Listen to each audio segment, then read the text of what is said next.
let's give Brother Islam another round of applause.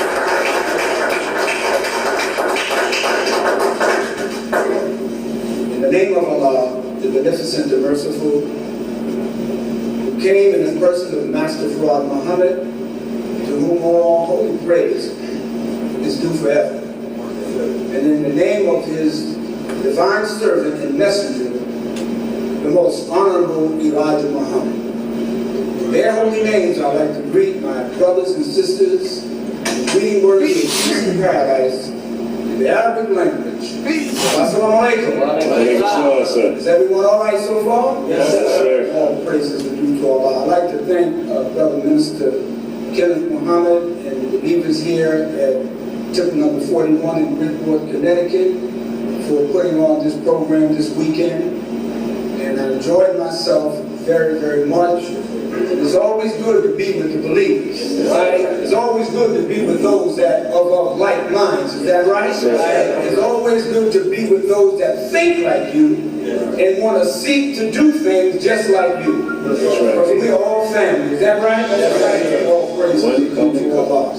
Brothers and sisters, I'm not going to be long up here. I have a few notes I just wanted to go over. Some of the things I was thinking about to say this afternoon. Because I want to hear the brother who had a chance and had the opportunity and the blessings to sit with the most honorable Elijah Muhammad. I want to hear from him. I want to hear from the brother that shook the hand of who shook the hand of a man that shook the hand of God in person.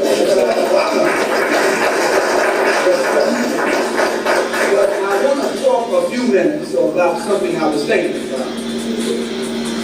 That the Honorable Elijah Muhammad said when he was being interviewed by Buzz Anderson in that little house called Violet Drive in Phoenix, Arizona. He told him that Master Muhammad told him that when he came for us, he loved us. There's something in the human emotion called love. It is called the awesome power of love. See, we have different things in our makeup, in our human makeup, that drives us. Scientists or social scientists say one of the most powerful emotions in a human being is the sex drive. Yes, sir. We say the most outstanding, powerful emotion in a human being is the power of love. Yes, sir.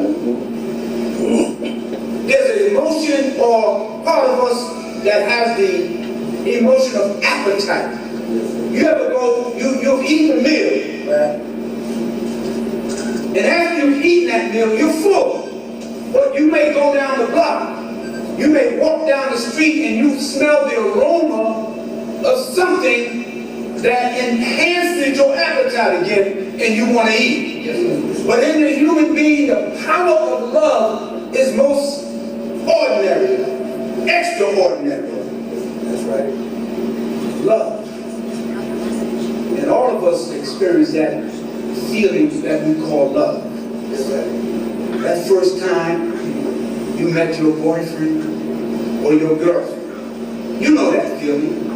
And you would do anything and go anywhere to be with that person. You remember that first feeling? All right. I remember I was about 11 years old. I had a little girlfriend by the name of Arlene. She was a little light-skinned girl with light eyes. And I was in love with her. I thought I was anyway. And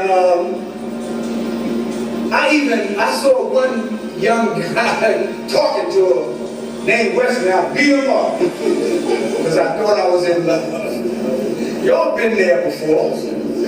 Go ahead, brother. But it's a powerful feeling. Yes, you'll go above and beyond when you have that feeling of love. You just want to be with that person all day. You call up on them. How you doing, dear? Or you got that first boyfriend. You see him walking down the street, you see him talking to another woman. You get all jealous because you got that feeling, you got that awesome power of black person, I experienced this love when I came to the Nation of Islam. I never saw anything like this. How the brothers and the sisters began to treat each other in Islam. How we begin to go out of our way to make sure our brother and sister is safe and sound. I remember one cold February. Must have been about 10 degrees below zero outside. And we were in the FOI class. I'm a young man, I'm new. And Lieutenant Clarence, the first lieutenant, ran up and told Captain Yusuf Shah, said, Brother Captain, there's a brother in the FY. He came in, he don't have a coat, and it's freezing outside. And Captain Shah said, assemble the men. Lieutenant Clarence, line the men up, and we lined the men up in a row, about 25 or 30 men on one side and 25 or 30 men on the other side. And they told the brother to walk through the line. And each brother put money in this brother's hand. And man, when we finished giving that brother money, man, he had enough to buy him 50 coats. That's love. That's what the Honorable Elijah Muhammad teaches us. That's the kind of love that he instills in each and every one of us. That's right. And I remember in 1972, when the devils, the policemen of the so-called NYPD, attacked the mosque on 116th Street. We had brothers come from all over Islam. They came from Connecticut. They came from Jersey and Philadelphia. They came as far as Virginia. I was at work at the time. I was listening to the radio, and the newscaster said that the mosque on 116th Street had been attacked. Brother, I dropped everything and I went up there. That awesome power of love for my people and for the mosque was in me. And we stood, man, we stood them devils down. We dared them to come into that mosque. That's right. That's the awesome power of love. That's right. This is why Jesus said, if ye so love me, feed my sheep. If ye so love me, then you feed my sheep. And this is why we must feed our brothers and sisters the knowledge of themselves, the knowledge of God, and the knowledge of the devil. We love everybody but ourselves. I was listening to a news program this morning in the hotel, and this black couple, I don't know if any of you saw that, this black couple were members of the white church, and when they got married, when they wanted to get married, they couldn't get married in the church because they said, we don't marry black people in this church. And they interviewed the young sister that was the bride, and she said, I grew up in the church and I was never taught racism. I was taught to love everybody. Well, how are you going to love everybody when you don't love yourself? The Honorable Elijah Muhammad said, love is predicated on self-love. You got to love yourself first. And if you don't love yourself first, you can't love anybody else. But how are you going to love everybody? That's out of the ordinary. And if your wife and husband told you they came home, if your husband came home and told you, I met these women, I love them, you ain't going for that. Mr. Muhammad taught us love. He said that Master Fraud Muhammad submitted himself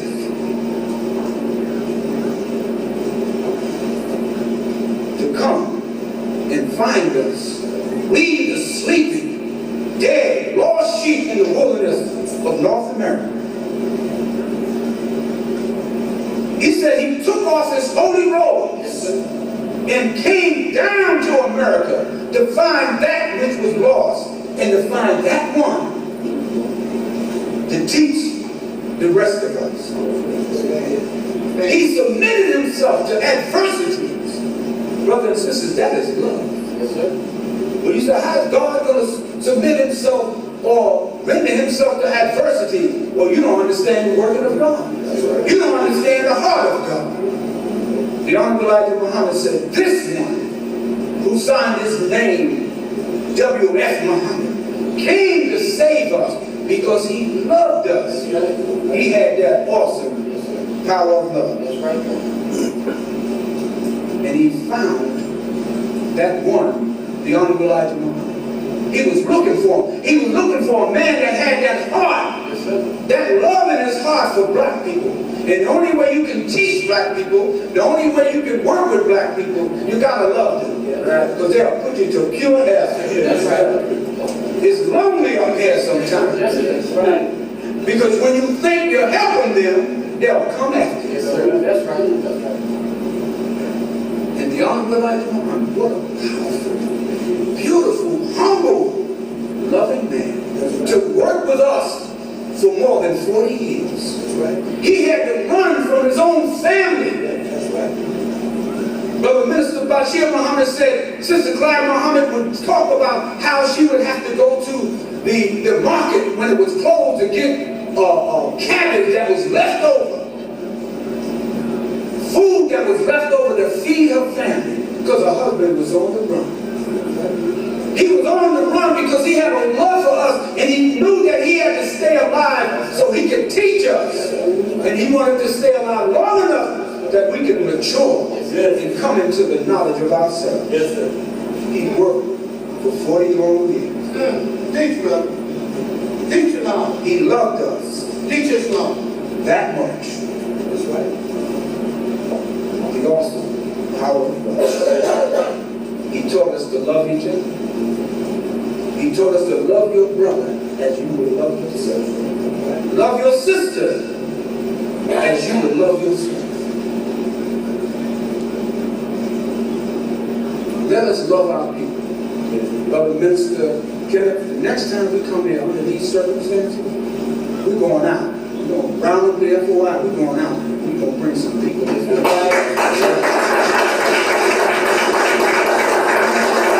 don't know this city, but we get the captains together, the captains will organize us, right? And the FOI will go out, we'll go right next door, there's a church there. After they finish their 2 o'clock ending meeting, we're going to bring some of them here.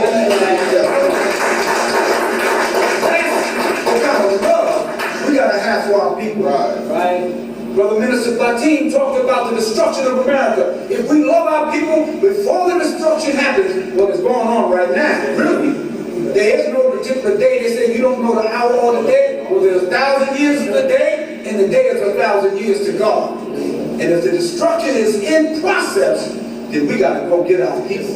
Right. Brother Chief right there talked about the folding up of this old world. But before it folds up, we got to have that love in our heart to go after our people. Start in your home, start in your community. We're going after them. So the next time we come here, we'll get the captains, your organizers, brothers, and we'll set up a container, we'll get in our cars, and we'll go out through the city and bring our people in here so we can teach them. That's right. That's right. You got to have the love for black people. That's right. Because they don't love themselves. That's right. This is why you see the madness going on. The shooting, the murders in Chicago and Detroit, I'm sure in San Antonio, Texas, in Richmond, Virginia. Our people are killing each other. I'm seeing, as a parole officer, I'm seeing a young baby girl on parole for murder, for assault. Honorable Elijah Muhammad said that this is a savage country. We are savages. We have lost the knowledge of ourselves and live in peace life. Right? We have no value for life. So we have to go and get our people because we must seek them and save them. That's because they can't save themselves. That's right. So I said, well, I have to say, I want to hear our minister here. I first saw this great minister, I believe 1969, 1970, at Mars 1970. There's mosque number 7C in Brooklyn, which we have the largest amount of brothers and sisters in Brooklyn, more than Harlem. That's right. That's right. We have a lot of Brooklyn. It's in fact, Brooklyn, New York, that I'm working in, is the 4th largest city in America. Brooklyn.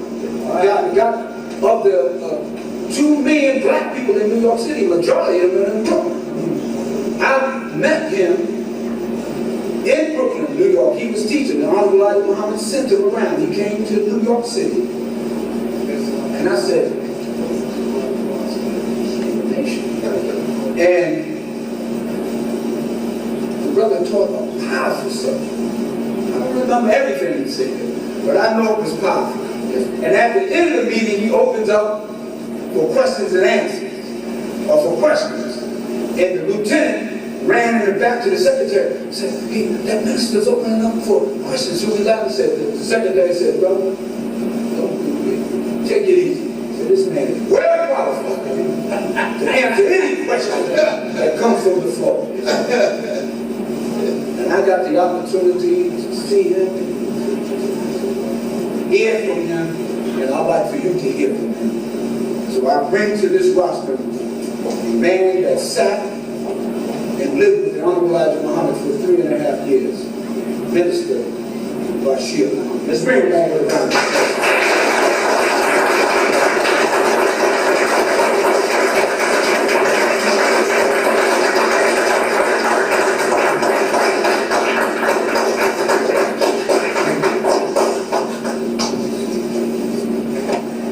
In the most holy name of Almighty God,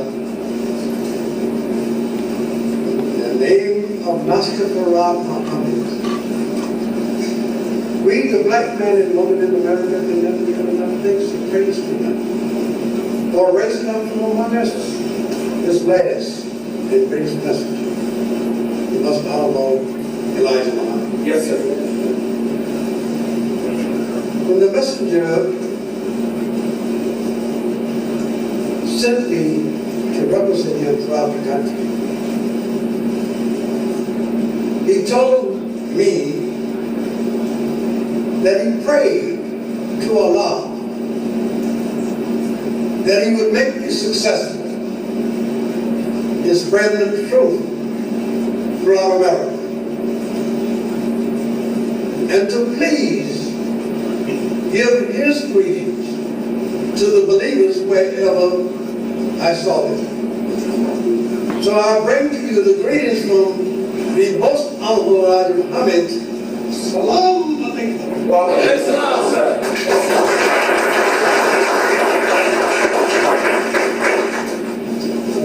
Minister Kenneth, who is doing a great work. I thank you for inviting me here. And to the brothers on the podium here, Sir. who is also doing a great work in the cities that they're in. We can never get enough workers to do the job that has to be done. We're living in a time of the end of suffering and dying of black people. The messenger have taught us that we are the ones in the operating room. Yes, sir.